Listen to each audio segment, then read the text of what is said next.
So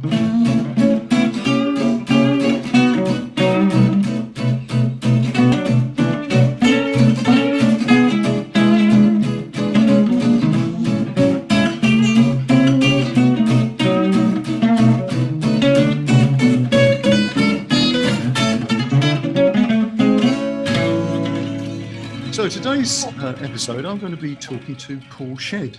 Hi, Paul. How are you? Good afternoon, Vic. How are you? Mate? It's good to see all you. Good. All good. So Paul, I've got a traditional first question, which is, what do you do?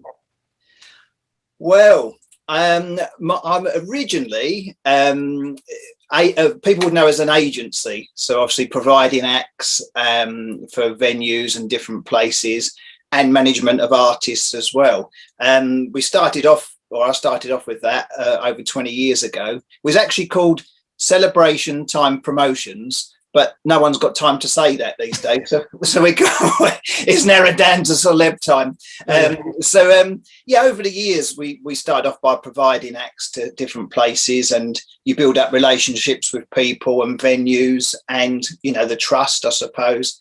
And then as time went on, like I mentioned, the management side, then the infrastructure, and people were wanting us to provide everything for them, just so they got a little bit of reassurance that everything's going to be all right on the day. So an events company with management, artists, all the infrastructure, and just, anything to do with entertainment, really. Yeah, cool. Now, I always like to sort of delve back into the past. Yeah, that'd be interesting.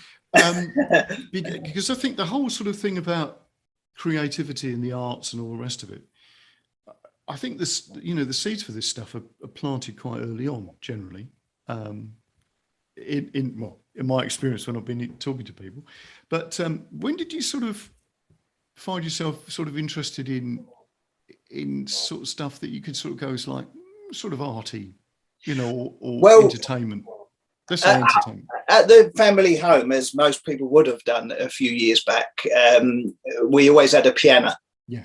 And the other side in the other room was an eminent organ with so it was always quite a musical family. Yeah. Not at gigging or anything, but just it was the family entertainment. I was thinking this morning, funny enough, I can remember all my auntie and uncle, nans and grandads and everyone coming. I can remember sitting there with the banjo, my dad on the spoons. Yeah. Someone else. It was just what people done, wasn't it, for a good bit of fun.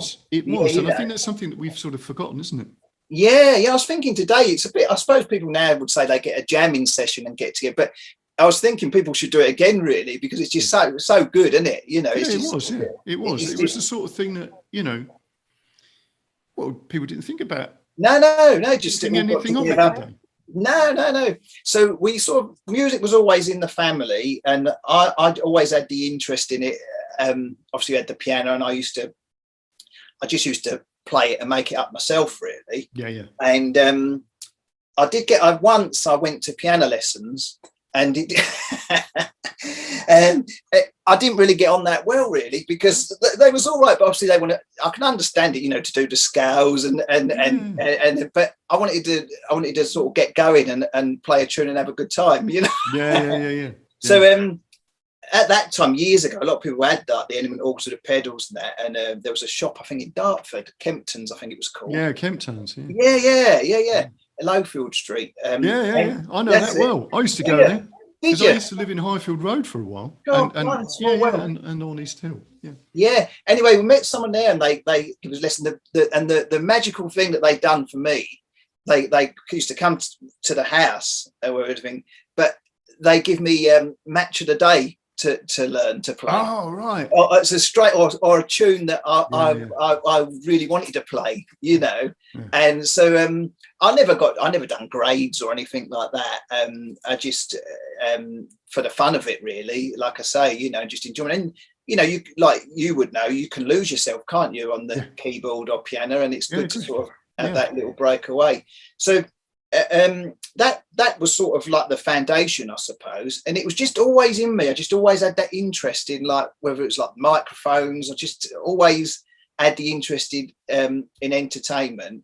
And ever since I can remember, really, I've always, I don't know why, but I've sort of wanted people to be happy. Do you know? No, I understand that. And even when I was at school, you know, anyone might say, not clown about all the time, but you just want, like, you know, to make sure things. That's a good one. Let's just, because obviously you've mentioned Dartford, and I think Dartford's worth a mention. Yeah. Anyway, where were you at school then?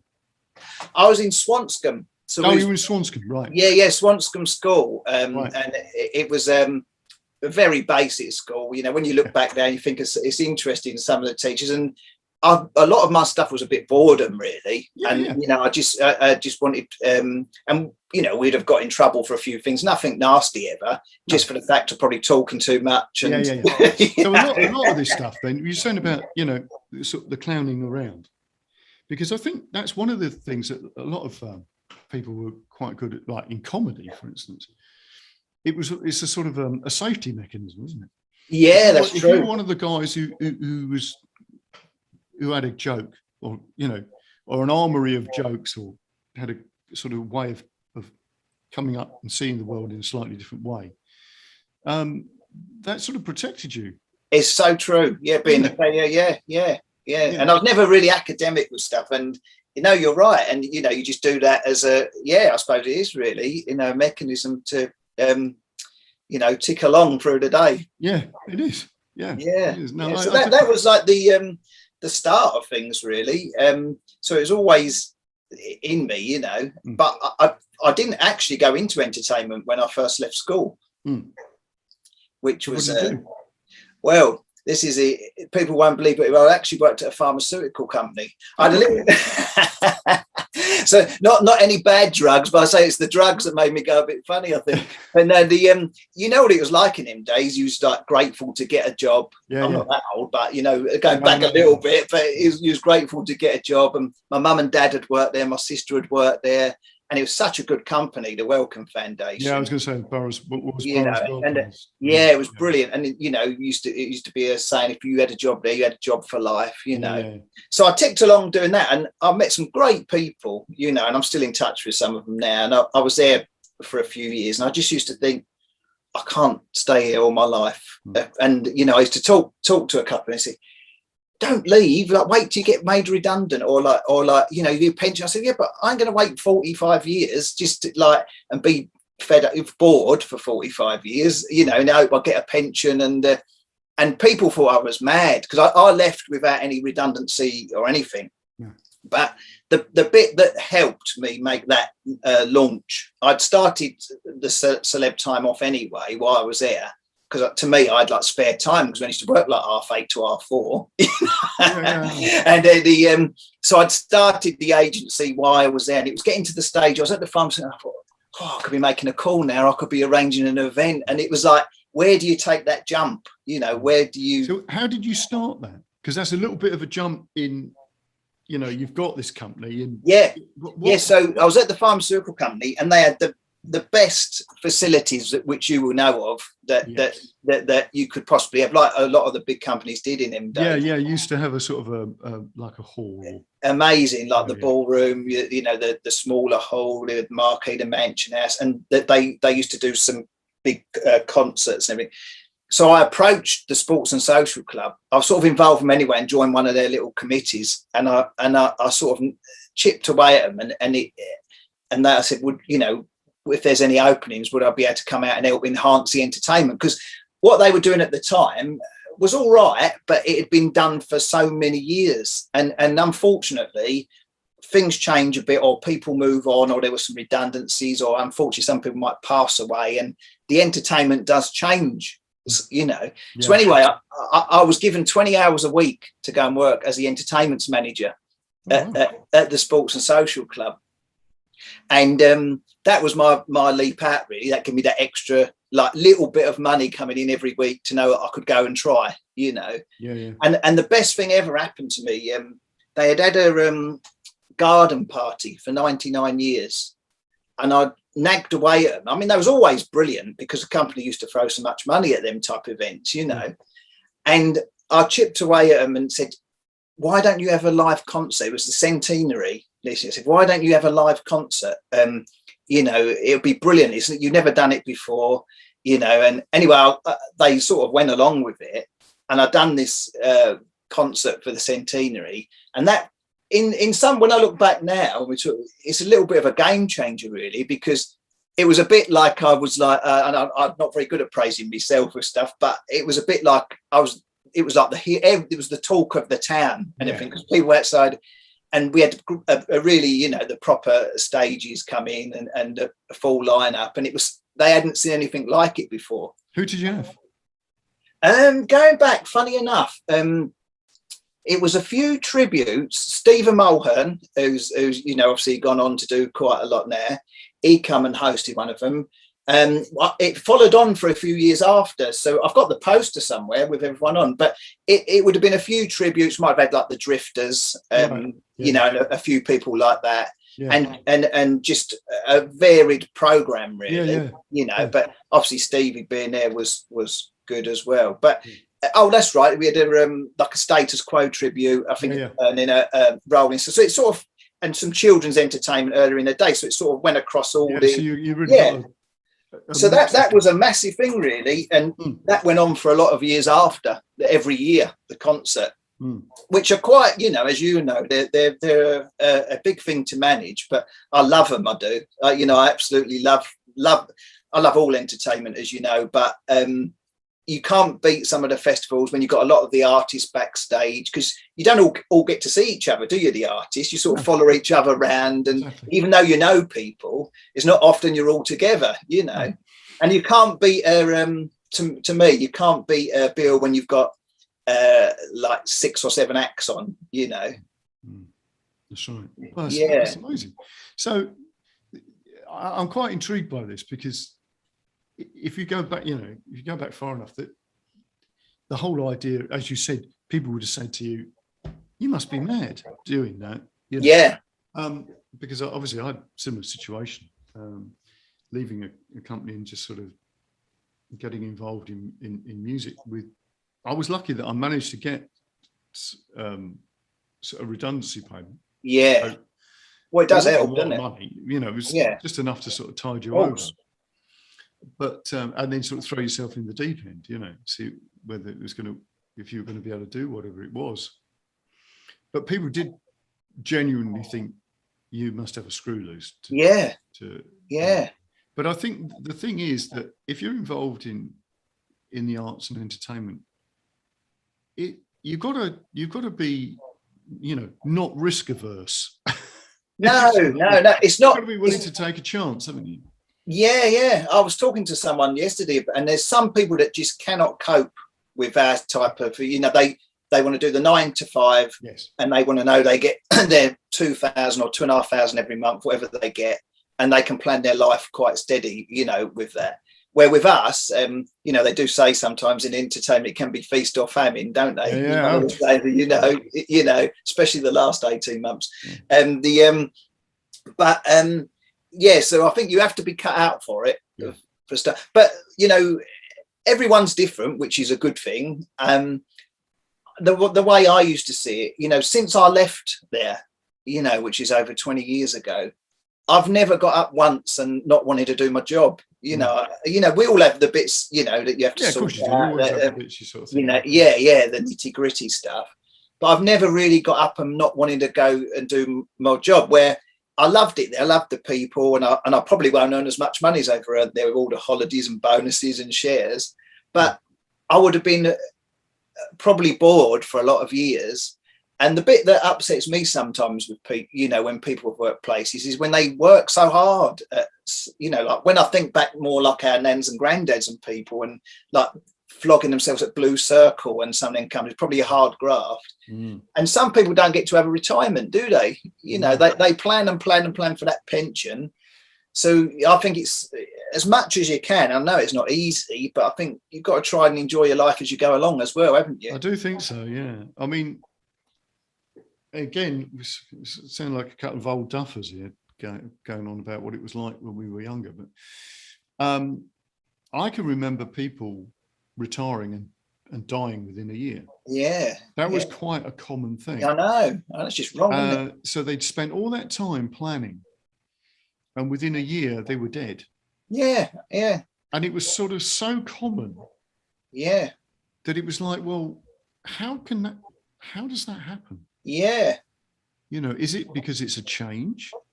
I think that's quite a big thing, Vic. I think some people adapt. The good thing is now, well, I don't know about the future now, but going back 10 years, like my dad, for instance, retired from Welcome and had a pension. He retired at 54, 55, you know.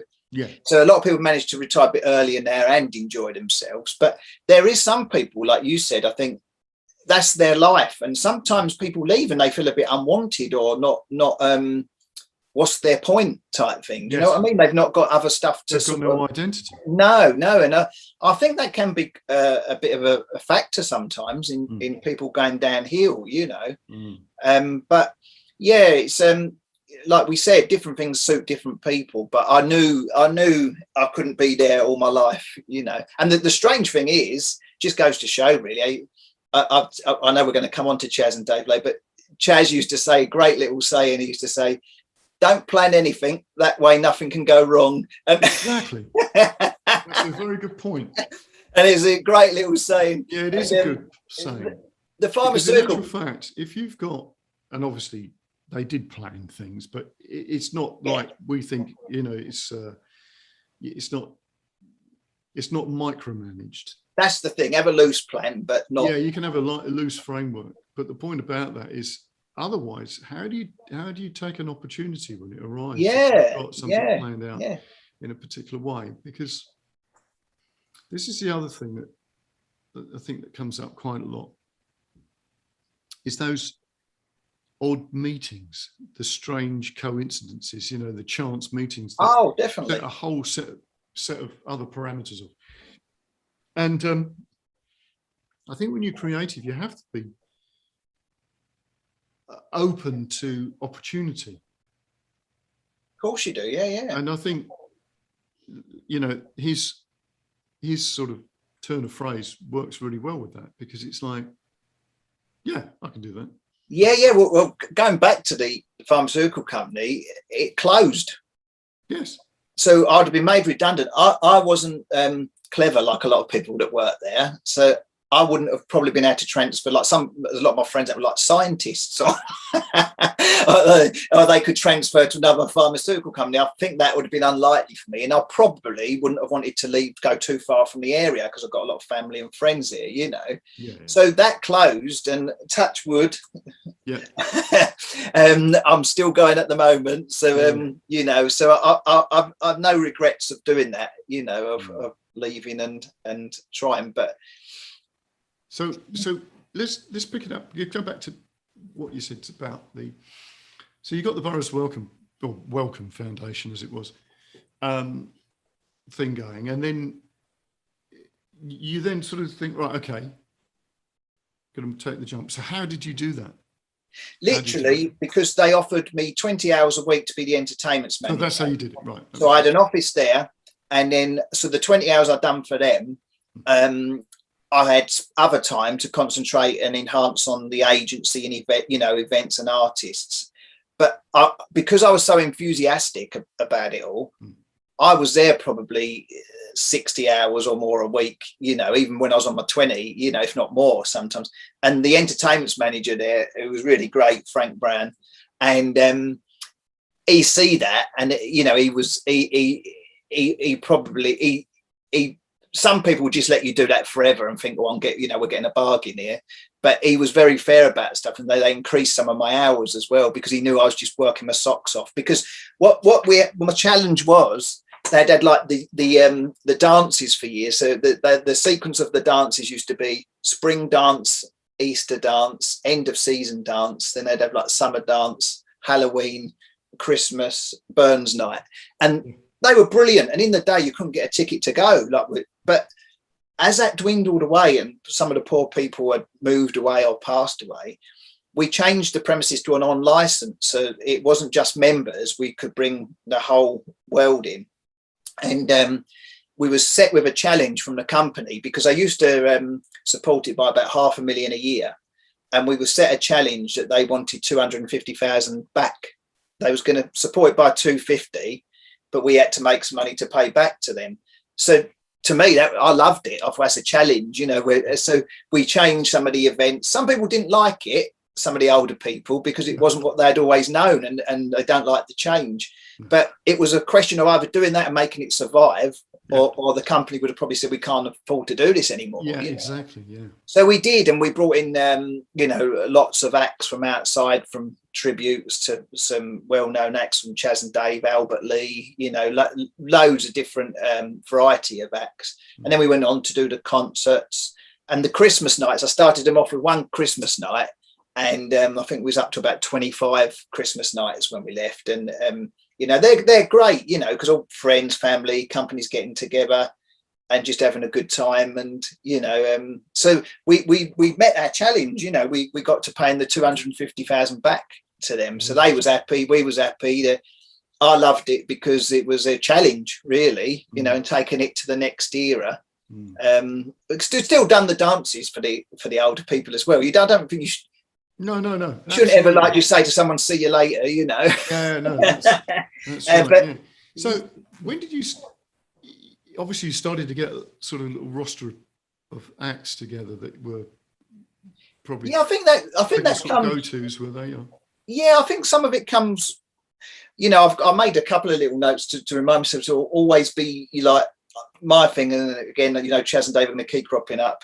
You know, that always be real and honest, and go and do a good job. You know, and then I think things develop and you get a bit of trust. People come to you because they know you look after someone else, or they want to come and play at Acacia Hall because they've seen a band similar to theirs plays there. Yeah. And you build up that relationship. You know, it takes a long time to do that. And over the years, you know, I've been fortunate enough to meet. So that's the thing. Going back to the pharmaceutical company, I can't imagine if I hadn't have left there. The people that I've met since then, I can't imagine in my life not of meeting them. Do you know what I mean? Yeah.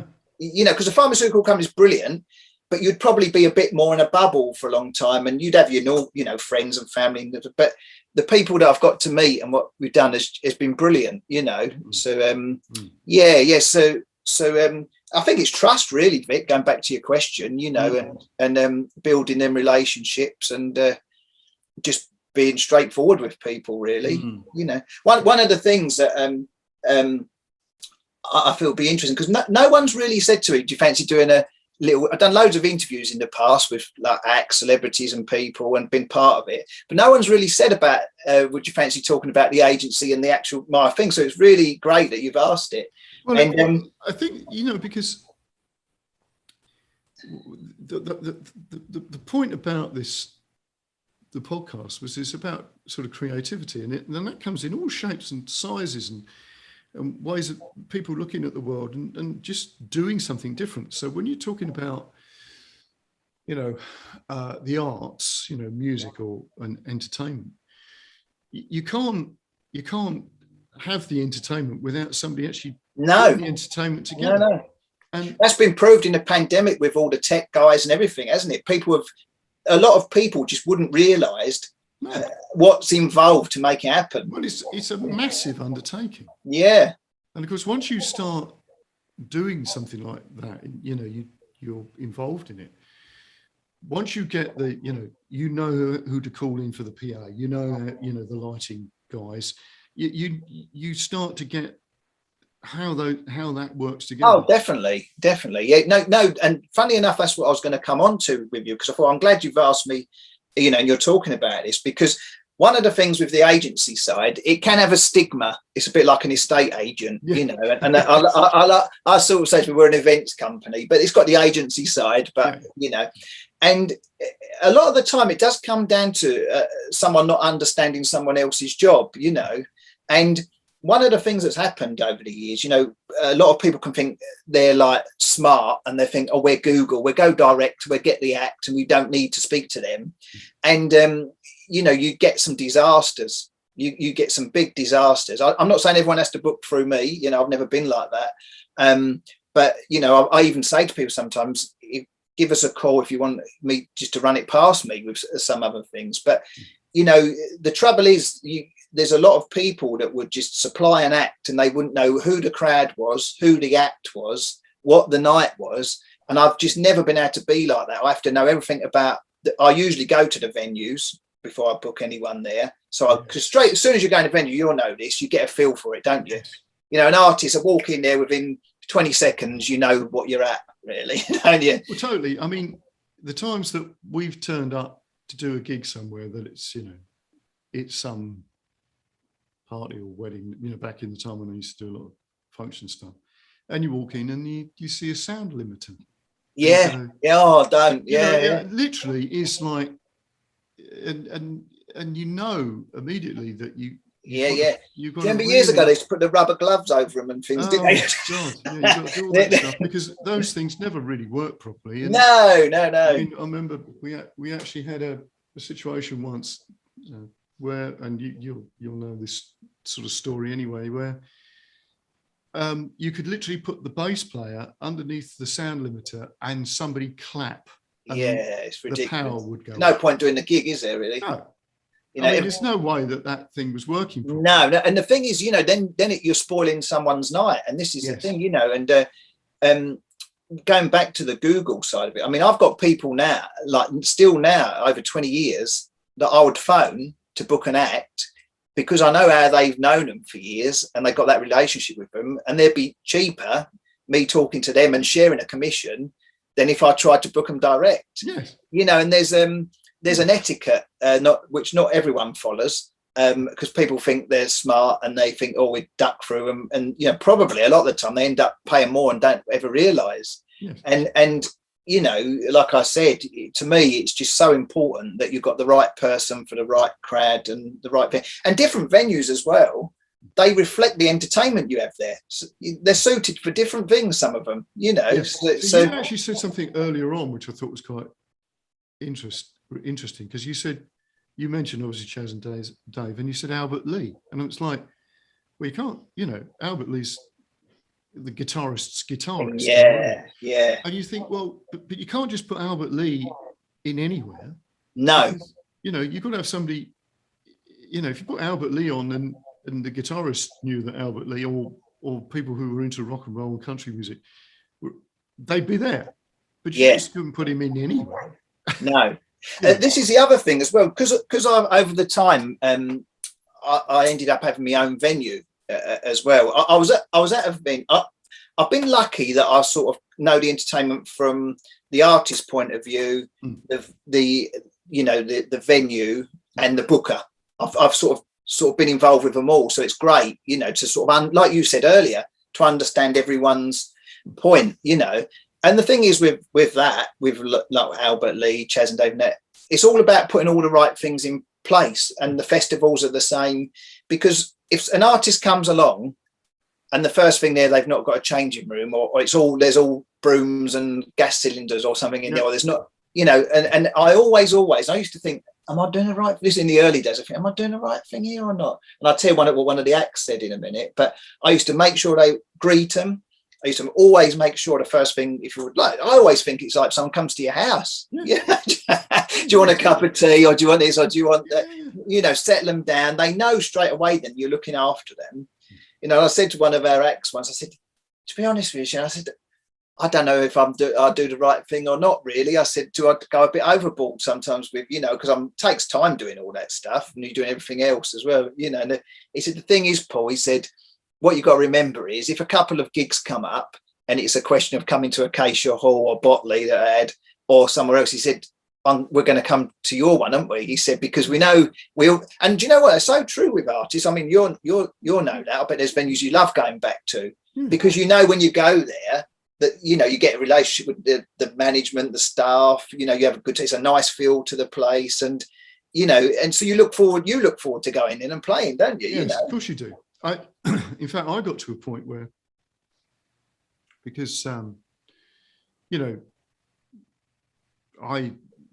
the sort of teaching sort of took over my life. But earlier on, you were playing in all sorts of places, and you turn up at a place, and there's either like 3 flights of stairs up or 3 flights of stairs down, depending on, you know, whether you're playing in the bowels of the earth or whatever.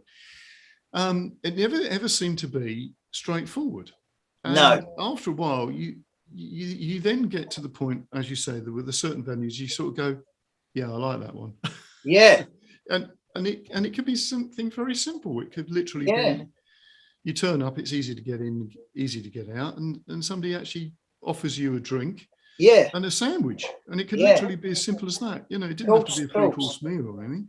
No, of course. It's just like you felt that they were pleased to have you there. Well, everyone likes to be like wanted, and I always say to whatever job you do, when you get up in the morning, like I used to say with all our staff and everyone, whatever you do, you know, I used to give everyone a thank you for whatever job they do, because today, you know, don't just forget, like we said earlier, with all the people with entertainment and that, and whether it's the person cleaning or whatever, that's their big day, what they're doing, you know, and to thank them, and they're part of it, and that means a lot to people then, you know, to be part of it. So yeah, it's you know, people can be a bit short-sighted sometimes, especially with, and it's probably more than ever with Google, you know, people just going direct and trying that, but it's not always the best. And the thing is as well, you know, some artists can have the best website in the world and they can't sing a note, you know. So you know, you need to sort of have done your research and know a little bit more, and you know, but it's a bit like me and you. I don't know about yourself, but I'm hopeless at DIY. But it's a bit like me saying, "Oh, what, build that wall for like £1,000? I could do that for 250 quid, and you know, get the cement mix wrong or something." You know? Yeah, of course. Yeah. You know, I think because we've got, and obviously this has happened a lot with teaching, is that people think they can just learn off YouTube. Oh yeah, I bet. You know, your experience you've had. The thing is, that's, you know, for being in the bands and then teaching, I mean, you couldn't have anything better than that, could you? You know, but of course, unfortunately, you know, there's always somebody else. Well, I suppose there's always been a touch of, there's always somebody around the corner who can do the job for half the price, type of thing. Well, and yeah, you're always going to get some people. Those people like that, and they can go and do that, can't they? And sometimes they do that, but you know, I've had it with venues as well, and you can get a bit disheartened sometimes because you put your heart and soul into building a venue. And I love it when someone comes new and we build it over a couple of years with them, and then all of a sudden they might book someone else, like, or direct. And sometimes what happens, people interfere. They might have a committee or something. They go, my uncle's brothers, sisters, nieces, husbands, so and so, and they go, oh, are they? Yeah, what's he charge that for? We could do it like 50 quid cheaper. I had it even about, I think it was about, I lost track of time with the pandemic, but it was, say 3 or 4 years ago, and the venue had really helped, and they had booked some people direct. I thought I'd just let them get on with it, and I literally had a call about, I think it was 12 o'clock. And no one could track down the artist was coming that night. They had 170 people coming. He was nowhere to be seen. He weren't going to be there. And then I'm running around sorting him out and act and getting someone there. And then part of you thinks, is that the right thing or the wrong thing? But I always think you've got to be true to yourself. And you know, I'm not like that. And you know, and you hope to think when you do help them, they will remember and think, "Cool, he got us out of jail that night." You know. Oh yeah. I think actually that's what happens. Yeah. There's a little story on a previous podcast with somebody to do with events management, which I'll give you the link at some point and tell you. It's quite funny. I'll it's literally what you're talking about. Where brilliant. Yeah. I've had to listen to a couple of them, but not right the way through. You know. No. I'll send you a link to this one. And brilliant. Yeah, brilliant. Show, because it's a guy who used to work for the BBC, but brilliant. I'll tell you more. Brilliant. So anyway, Chaz and Dave. Yeah, I think do you know what? I think we need a separate podcast, don't we? Yeah, let's get stuck into this then. So when did you meet them? It was Acacia Hall. I've always grown up loving Chaz and Dave. It's just jolly music, isn't it? You know, and Acacia Hall was the first place I booked them, and then I started booking them other venues, and just, as we said earlier, get to know people a little bit more, you know, and they done more and more with them. I didn't manage them solely, you know, just booked them and become real good friends with them, you know. And if I'm ever talking to younger bands or anyone starting out, and, you know, anyone that knows me will tell you, you know, I end up quoting Chaz and Dave because, you know, over 50 years, in the music business. And when you think where they started, what they done, like we said earlier, the indoors, good old sing song, and up the pub, it was just a good old sing song, wasn't it? You know, and they gigged and gigged and gigged and gigged and gigged, and just always stayed true to themselves, who they were, never changed. You know, sometimes, you know, your bookings go busier one year than another, don't they? You know, and they just stayed who they were all the time. Very, very clever musicians, which not everyone understands. You would. And well, I think the thing is, amongst the musos, they are sort of respected as just being brilliant. I mean, well, we was fortunate enough. Poor old Dave's wife passed away, and it took a couple of years off. Myself and Gary Goodmays, we done an audience with Chas Hodges. So it went back before Chas and Dave, when he was in the Outlaws, and the Beatles were supporting the Outlaws. Yes, exactly. So Chas and Dave was friendly with all the Beatles guys, all that era. There's so many great musicians from that time, isn't there? You know, with Albert Lee, Eric Clapton, and you can go on forever, can't you? You know, absolutely. I mean, you know, because I was talking to Chas, because obviously the Outlaws were Joe Meek's studio band. Yeah. And he said, yeah, you know, we had this guy who worked with us, and Richie Blackmore was on guitar, and you thought, like, oh my God, it's I know, blows your mind, you know. I know. That was their studio band. I know. And you think, well, and of course, obviously, people know Chas as the piano player, but he was an amazing bass player. I know. Well, he's and it's just like you think, well, there seems to be no end to this guy's ability to play, you know. Yeah. I sort of working with Jerry Lee Lewis. And I know. I mean, that's just. But he always said, I don't know if you've seen the DVD. I've got one here actually. I'll send one over to you. But he said that when he was learning different bits on the piano, he said Jerry taught him the piano, but he didn't realise he was teaching. No, that's He'd right. be on bass, and he would like, that's that little fiddly bit there. But you know what? You know, for everything they done, Chas and Dave, they just, you know, we went on to the Rock and Roll Allotment project as well, which I mentioned a minute. But they're just normal, always remain great, normal, heart on sleeve guys, you know. And that was a real eye opener doing the audience with. And the little piano you can see behind us is the one that was on tour with Chas, which is signed by him, you know. So it just means so much to us. I've managed to get where I am now. It's like shed in a shed, really. I'm not gonna it's I've managed over the years, because I you know, I've been going a while, and then I was at Acacia Hall, then I had Botley and enough stuff, and I've managed to pull a few bits and bobs together all in one place for a change, you know. So but there's a couple of pictures. I don't know if it's on that one.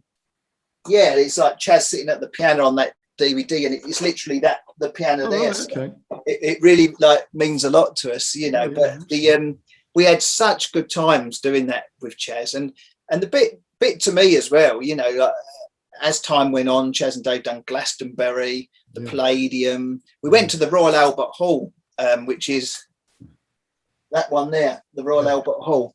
You've never seen anything like it in your life, you know. It was, honestly, I've got a couple of video clips. It's just the biggest party ever. I don't think the Royal Albert Hall knew what hit them, to be honest with you. Well, it fascinated me because, you know, obviously saw Chas.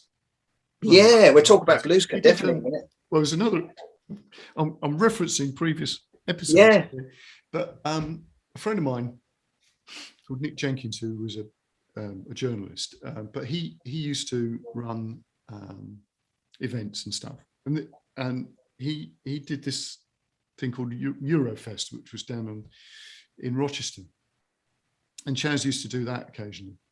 And he did one. He then moved it to Ashford, and so it was a bigger stage and everything. So he had Chas and Dave on one night. He had Alan Price and Acker Bilk on another. Brilliant. On another night. But the weather was vile, absolutely vile. Oh no, yes, you don't need that. But what was interesting about this was that the sort of the showmanship of how those sort of guys could go on to it. It didn't matter what the weather was. No. Go on a bit. And they completely dominated I know. that stage. What amazed me about this, and obviously going to see them play in other times, was the audience was made up, you'd think, just with old people, but it wasn't. There was loads and loads of kids there. No. That were, and the place erupted. Yeah. Well, I think there's a few things, isn't there? Over the years, people have known their nans and granddads, mums and dads, and they like it. But Chas used to love the fact that when the little uns used to talk about his music, because children are honest, aren't they? They'll tell you if they like something or not. Yeah. And, you know, the sort of the jolliness of all Chas and Dave's music, when you see a little 2-year-old, you know, I've got a couple of little nephews and something that they just bounce around to it straight away, and they don't know who's who, do they? No, you know, and then it's just, you know, jolly music just to have a good time, isn't it? You know, but when I was talking about Glastonbury and the Royal Albert Hall and stuff, what I was going to come on to, when I had my venue, Gary Goodmays, who's the Freddie tribute, but he's an act in his own, on his own as well, you know, he used to have his full band with him, and then we'd put a piano there. Chas used to come out with Joan and have some dinner out at Botley, sitting amongst everyone else. Not every artist would even do that, you know. No. And you know, and then the second half, he would stroll up and be part of the second half within the band, and you know, and you think not every act would do that. If they'd done the Royal Albert Hall or Glastonbury, there'd be some saying, "Oh, I can't be seen to be there," you know. I can't. And this is the thing, because he could do I don't know, Eric Clapton's birthday party or something, you know what I mean? Yeah. And then a couple of days later, he could be playing in, you know, I don't know, Ice Did Rise, in you know, in the village hall type. A gig's a gig to Chas and Dave. And then the next thing he's doing some massive gig somewhere else, you know. But I'm sure you'll agree, Vic, you know, that when I was saying earlier that I talk to younger people about Chas and Dave, that's another thing, isn't it, really? To be able to do that and not get too full of yourself, you know, and keep gigging and just be true to yourself is quite an accolade, isn't it, really? You know. Yeah. So we went on to the rock and roll allotment. I won't go into the full story about that because it'd be another hour, but that had a column in the Sunday Express for a year, and Chas wrote a song down at my rock and roll allotment. It's brilliant. I've got the first recording ever.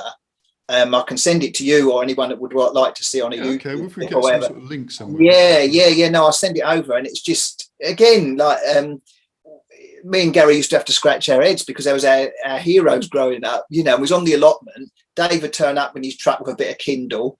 You know, they'd boil the kettle up with a dude, and then sit there with both of their guitars. Dave, I don't think had heard the song before. He even says it as they start, and they just sing down at my rock and roll allotment. But just, to me, it's just everything about it's just great, you know. Yeah. So genuine, honest, real people, you know. I think, you know, the thing that always struck me about them, listening to the material, you know, how clever the stuff. Oh was. yeah. I mean, musically clever. Yeah. Also lyrically.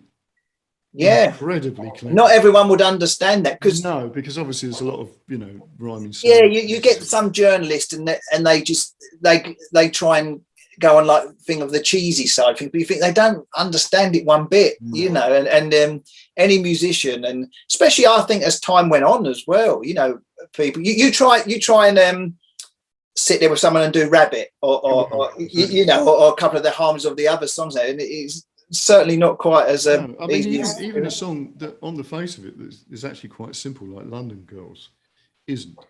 And the way that the how clever the lyrics are, because they do express a way of how people would have spoken about. Quick funny story for you, just remind me, this is good little story, this Chas, because it fits in with what we said about being up the pub and music and everything. You know, most people, one of their favourites is "Ain't No Pleasing You." Yes, you know, it's a complicated song. I love them all. I do. I really genuinely love all their songs, but that is a lot of people's favourite. I think got to number 2, I think. And Chas was telling us the story one day about how it come about.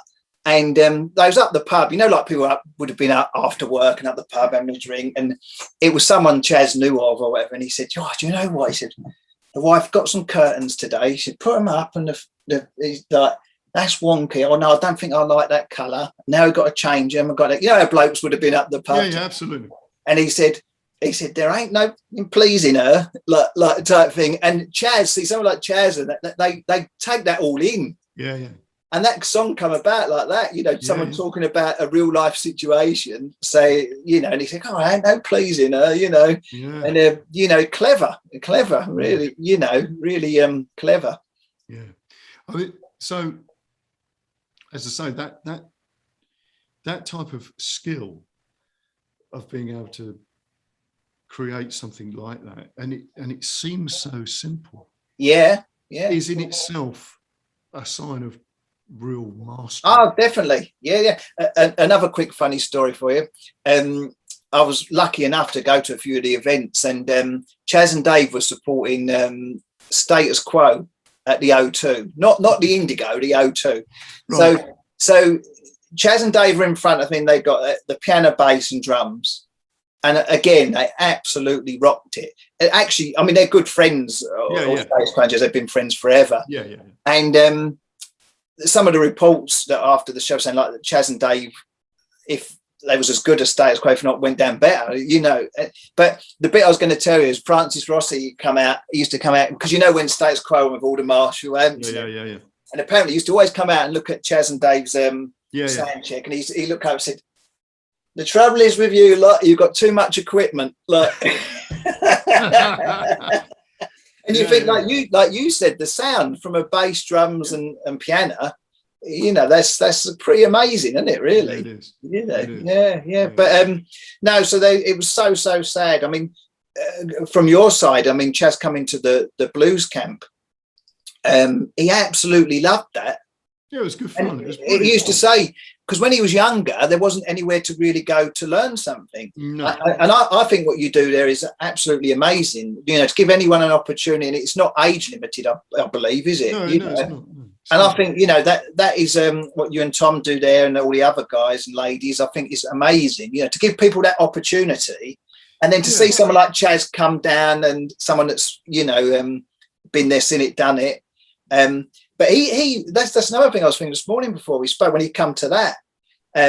Is it Charles on the drums? Who's it? Sam Kelly. Sam Kelly. Yeah, Sam. And he had sort of known Chaz, I think. But Chaz used to go around to every individual room when we come down to blues, come before he down to talk, and he would stand there and he would listen, and then he said to Sam, "Was that Sars?" And he's like, Chaz was still taking it in himself. Yeah. You know, which is another good quality, really, you know, because you can all think you know everything, but the interesting thing is that when I teach kids, when I started playing, the music books were rubbish. I mean, if you played guitar, that was a different thing, but the music books were wrong.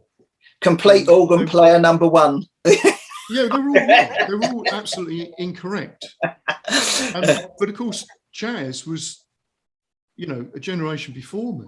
Yeah. And although I could get the records from the shop, so I'd sit down and work them out off the records. But of course, his generation couldn't, and his generation was the same as my older brother's. Yeah. Right.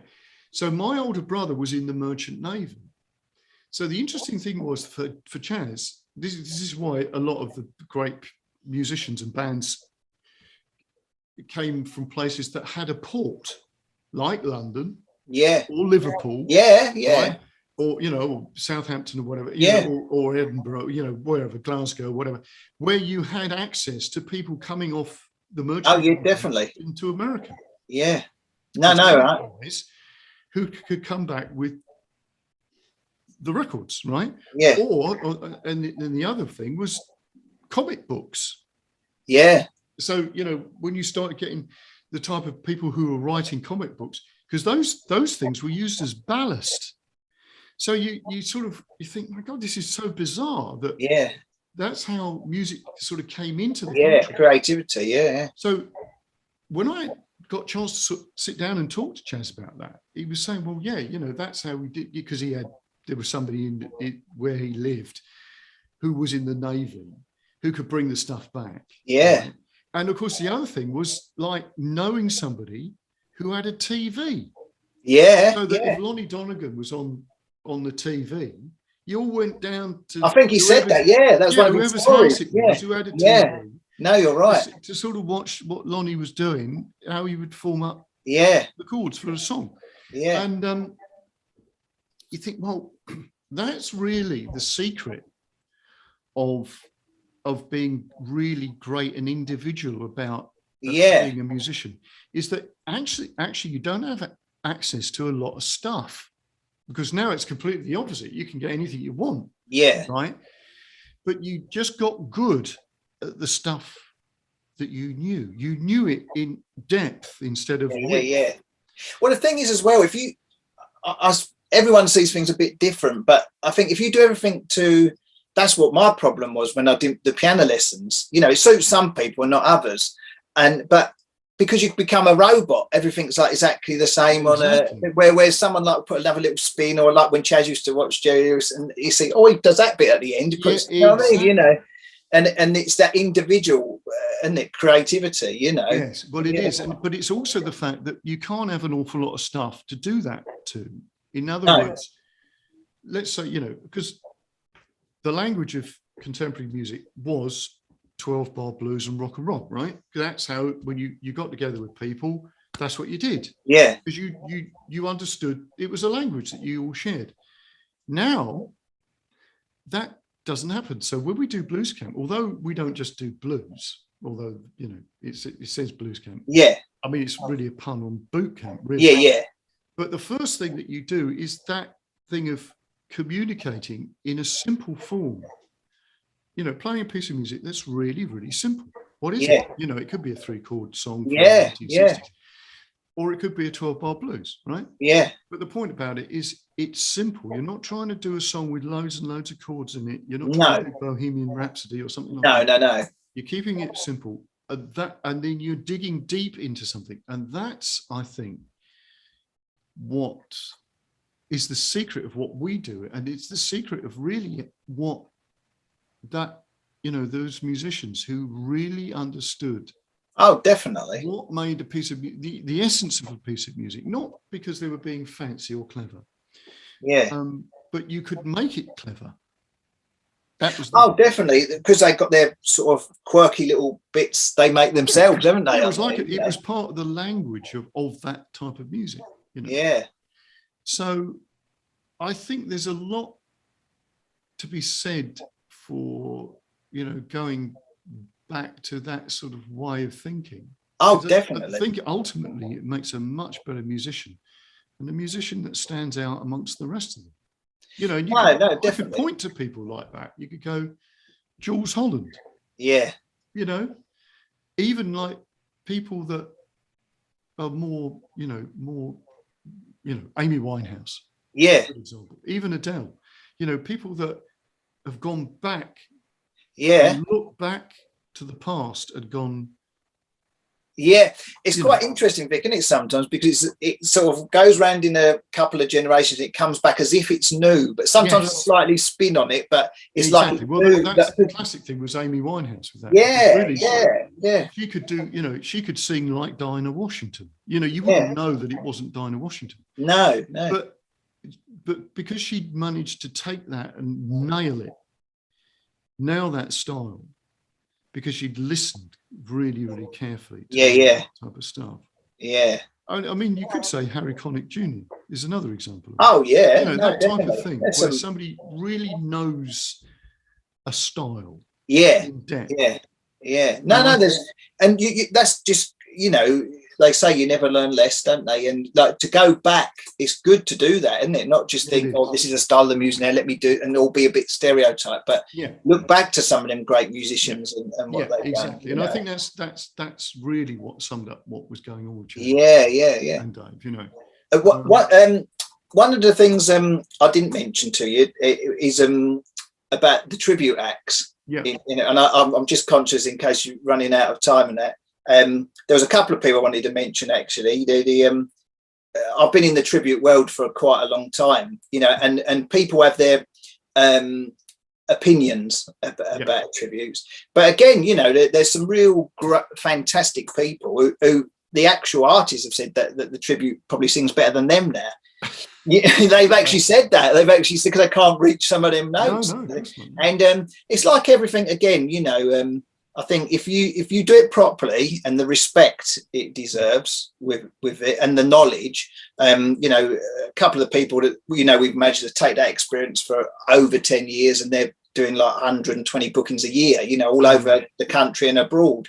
You know, Gary Goodmay's a Freddie Mercury. You know, he's the things he's done across the world. Do you think he could be Freddie Mercury? You know, he got taken recently to Zanzibar to Freddie Mercury's house, and because it was a cool, you know, that Stan Terry, the Rod Stewart guy, very, very friendly with all the Rod family. Rod's sister comes to all the shows and everything, and it's interesting sometimes, isn't it? And that's why it's great, I think, to talk, because people can have that stigma and stuff. Yes, or tribute straight. Oh no, they're copying someone else. But I interviewed Toby Boyle, who is Bjorn of Bjorn Again. Yeah. And I've known Toby for a while, but the amount of, again, character study. How that band becomes. Okay, and they do it in their way, because you know, it's like. But you're respecting it, and I think the good thing is that the music living on as well. You know. I remember, again, I see it always comes back to good old Chaz and Dave. Bless his heart, Gordon Bennett was a Cockney entertainer, and I took him to meet Chaz and Dave once. And Gordon just said to Chaz, and he said, "I'll do a couple of your 2 or 3 of your songs in my set." He said, "You don't mind, do you?" And Chaz said to him, "No, mate, spread the word." He said, like, and you think that difference actor, because you could get someone saying they're copying me and like they're doing anything. Chaz, no, spread the way. He loved it that he done them. He felt that was like quite respectful, you know.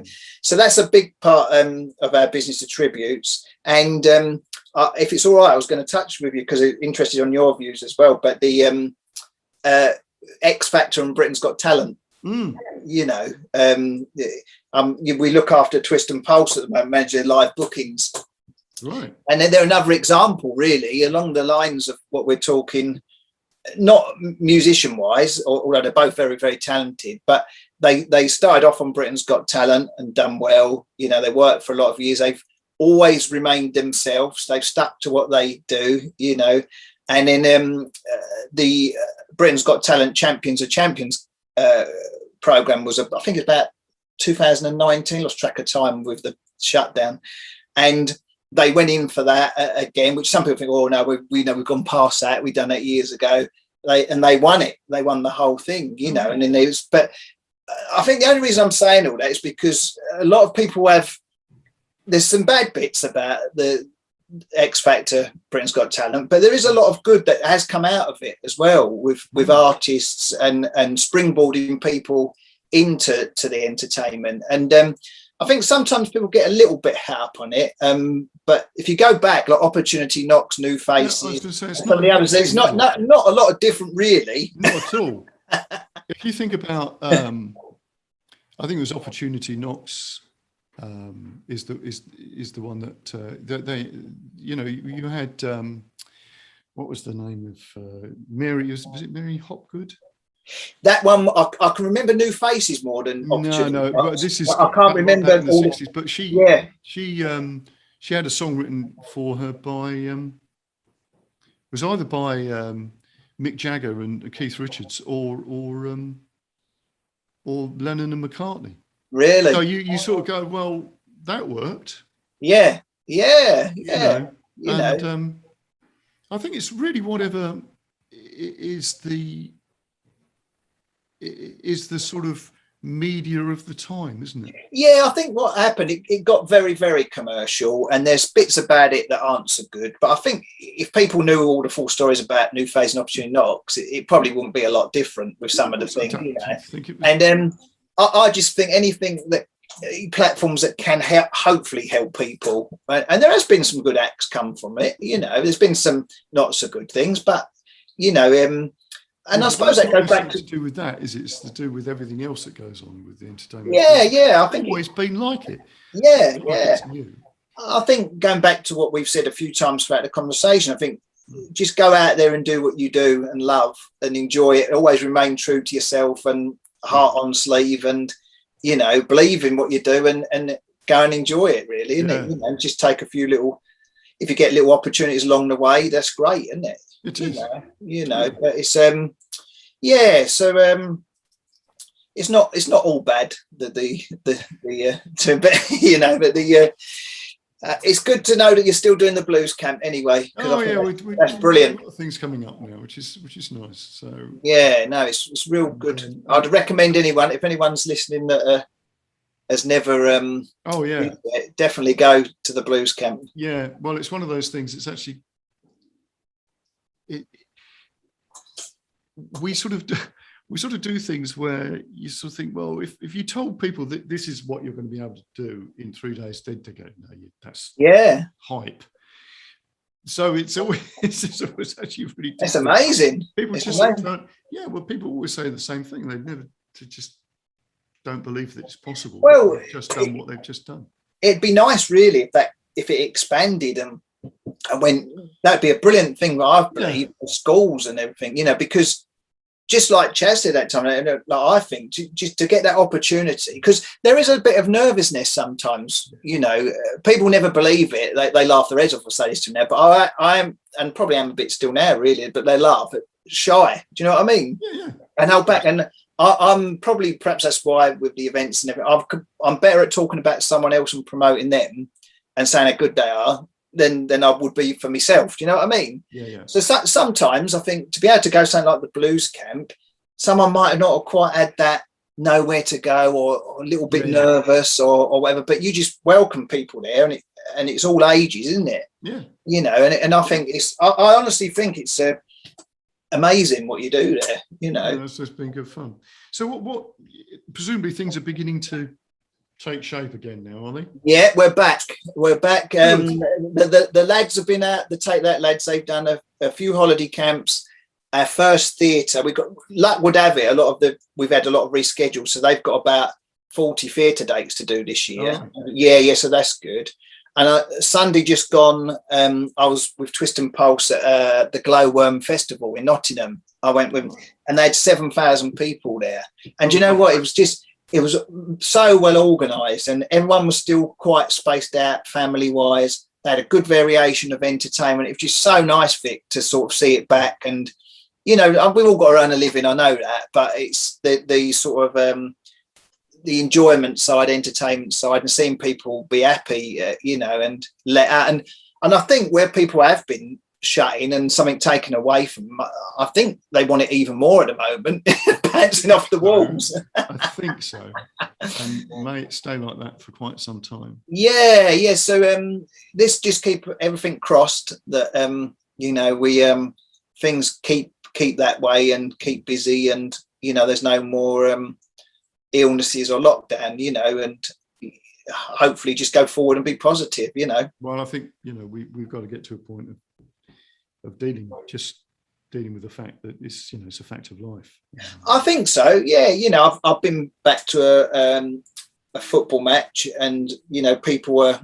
You can see the confidence every time. Even if you pop to Blue Water or somewhere, you can see not so many people wearing the masks now and things. But I think a lot of people got their own little opinions about the situation of everything. But the main thing is to move forward, isn't it? Just all try and move forward and try and bet the best we can, And I always see it my job to get some events going and keep people happy. Yeah, keep people happy, Paul. Yeah. That's the thing to do, mate. Yeah, definitely. It's what they call it, social. What was the thing? Not social information, but it's like you're doing something for society generally. Well, there's too much doom and gloom in there all the time. With things,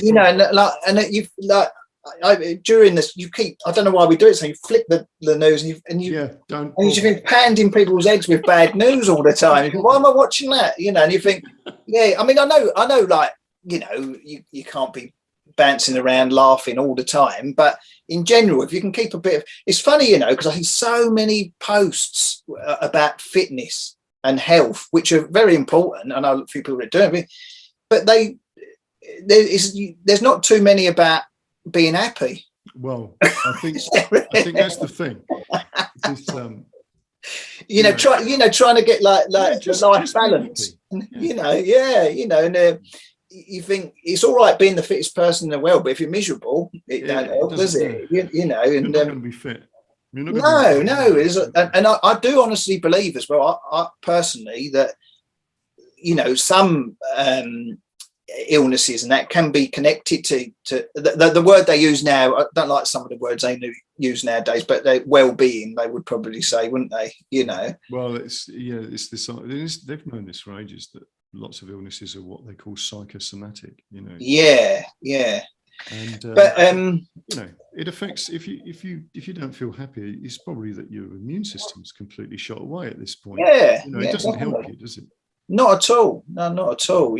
But so hopefully we'll keep a bit of music going. I know I first met you, didn't I, through Tom, my little cousin. In fact, I've got a feeling that the first time I probably met you was actually at the Acacia Hall. Oh, really? Yeah, because I got a feeling that you put something on down there. And Tom came down.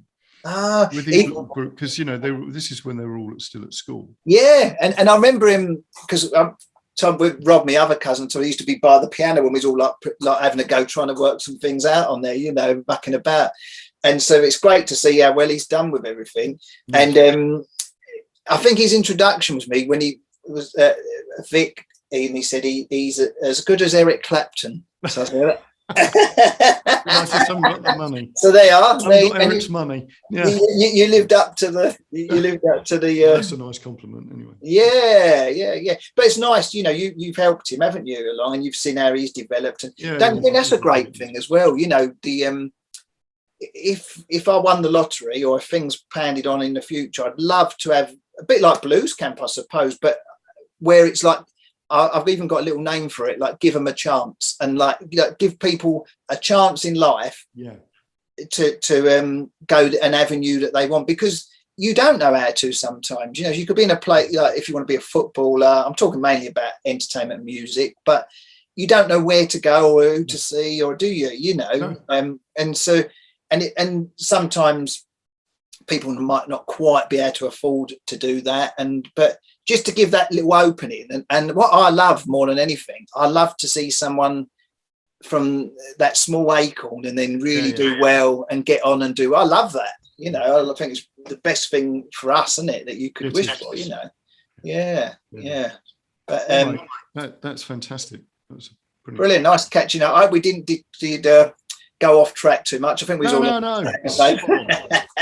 Give people a little insight. If anyone ever wants to contact us or speak to us about email or phone, I honestly don't mind, because sometimes it's just them little bits you might have learned over the years, and you can pass on and help someone else. I'm more than happy to ever do that. Well, that's brilliant. What I'm going to do, I'll put the stuff on the show notes. I mean, you can say it over and over, but I'll put contact details on there. Yeah, of course. Yeah. But that's, it's an important thing, because as you say, there's too much information out there now. You drown in it. Yeah, I mean, you actually find anything, because if you Google, if you Google and the web's great for lots of things, but sometimes you can put one thing up and get 10 versions, can't you? And 10, I think. Yeah. So it's a wash with stuff, isn't it? It is, which is good in some respects, but it's just I think someone that's been through it, like yourself, with what you do, and our side with the venues and the acts, and it's just sometimes it's good to have a little chat about it, isn't it? And if someone's starting out, they think, that's the other thing nowadays. It's not easy, is it? No, in fact, I think it's actually harder, because there's not quite so many venues, and you think, where do I send you? Just people just to get that little sort of door opening. It's not easy. It's not. I think it's actually worse. But we've got to try and always doing it is always break down them doors and keep going forward and like try and make things happen. I mean, it worries me a little bit about venues because I've been associated with lots in this area over the years, and you can count the ones that have disappeared or gone. And I'm like I keep saying to a lot of people lately in the Cockney way, it all comes down to the dosh, you know, with people. And what's a little bit of a big shame, not a little bit of a shame, is what people don't always see is the springboard from like a venue to what it creates other places. Exactly. You know, when I was at Acacia Hall, and we had that buzzing, and then me and Clive built the wedding venue. All the offshoots and locally, and like people coming and they're, oh, we went to a wedding there. Oh, do you know what they've got a Chaz and Dan, they've got Albert Lee, or they've got a tribute there, and it's all them making it buzz along. But well, that's the thing. It's like footfall, isn't it, to the theatre? You might have a venue date lined up, but if you haven't had that venue open for 6 months, it's like, how many tickets have they sold? Because you just don't get that people coming in or walking past. You know. And it's quite difficult to explain entertainment and to an accountant. Oh. Not all of them, but like, funny, another quick little story for you before we go. But I, when I was again at Acacia Hall, this is a good little example. They used to do a salsa night, I think, on like a Wednesday, and we was all cool with each other. We was all on the committee with it, also making sure it was all ticking. And he was a brilliant guy. I still know him. And he said, "We can't do this salsa night. You know, they have a lime and orange juice, or lime and soda and an orange juice. We take like £79 and we have to pay like £63 for the staff, you know." And I said, yeah, but you've got 80 people coming to that. I said, and like it would sit empty on a Wednesday. I said, you've got people coming to the venue and it's keeping it alive, you know. Anyway, we had this little conversation and I had the best bit of luck ever. The one of the salsa ladies, and because we used to ask people when they come along with like any bookings, she picked up my Christmas brochure. Look, because we used to leave them out as people come to the salsa class, and she made a £10,000 corporate booking, you know, for a Christmas party for a company she worked at. But you can't. No. The trouble is with entertainment, like we said at the start, it's not black and white really. No. It's not black and white. No, and it would, a lot of them things would get lost how then people come to have the booking, you know. But see, all I think is you just got to keep going and just try your best and keep, you know, every avenue you can, don't you? Really? Yeah, absolutely. Yeah, you have. Well, thanks, Paul. No, cheers, Vic. It's been really great good, mate. To you. Really great. Good to chat. Yeah. And best of luck with everything you're doing. Thank you very much, and you. And we must catch up soon. Now we're allowed out. Yes, we must do. I'll keep you to that. All right. Speak to you soon. All the best, mate. Cheers. Bye. So big thanks to Paul. I thought that was really interesting hearing the other side of organising gigs and stuff like that. And obviously, as he was saying, artists and people who book acts and stuff like that often get the wrong idea of how, you know, people who work as sort of agents operate, you know, how important they are. So it's really good, and always good to hear little stories about Chaz and Dave. So until next time, see you soon.